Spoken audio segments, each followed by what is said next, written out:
Historia de la filosofía, por Nicolás Abagnano, volumen 3, 310, parte séptima, la filosofía entre los siglos XIX y XX, capítulo 15, el existencialismo, 841, existencialismo y fenomenología. Como ya queda dicho, la fenomenología es una componente esencial del existencialismo. Esta componente no tiene el mismo peso en todas las manifestaciones del existencialismo, pero en todo caso actúa en todas las formas del existencialismo en forma de dos conceptos guía: el carácter intencional de la conciencia y el carácter apofántico de la razón.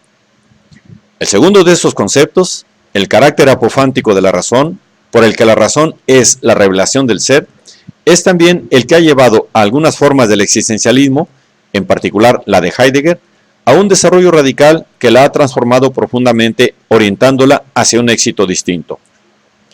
De tal manera que solo el primero de los dos conceptos indicados se puede asumir como el vínculo fundamental entre existencialismo y fenomenología.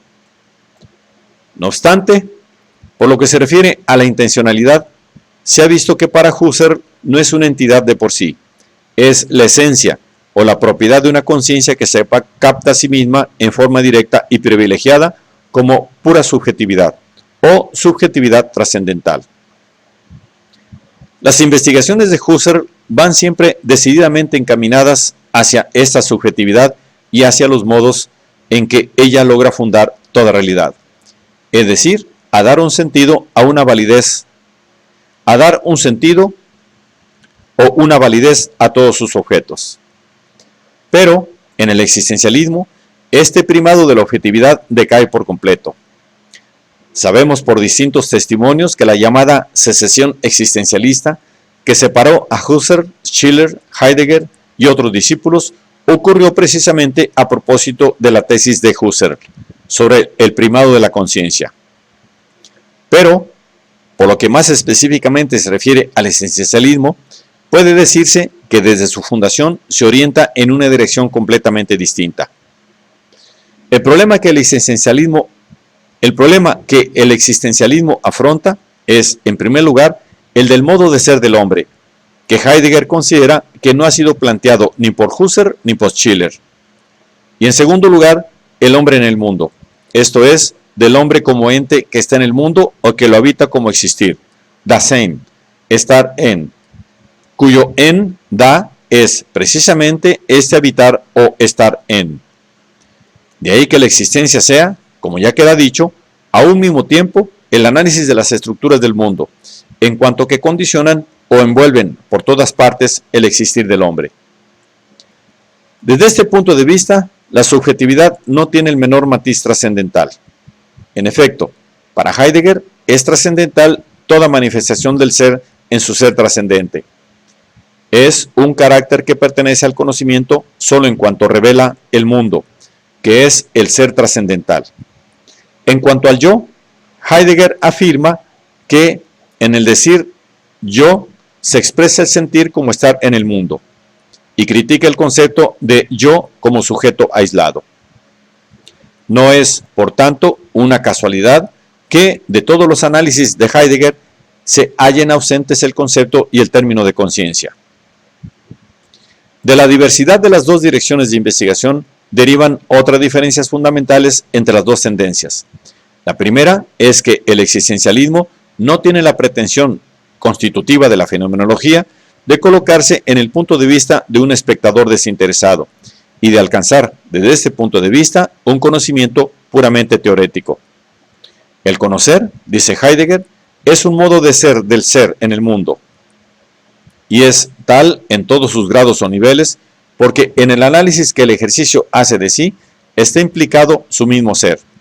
Así, pues, este análisis es al mismo tiempo una decisión. En otros términos, el existencialismo descuida por completo la diferencia entre lo teórico y lo práctico, la cual constituye, a su vez, el presupuesto del punto de vista fenomenológico.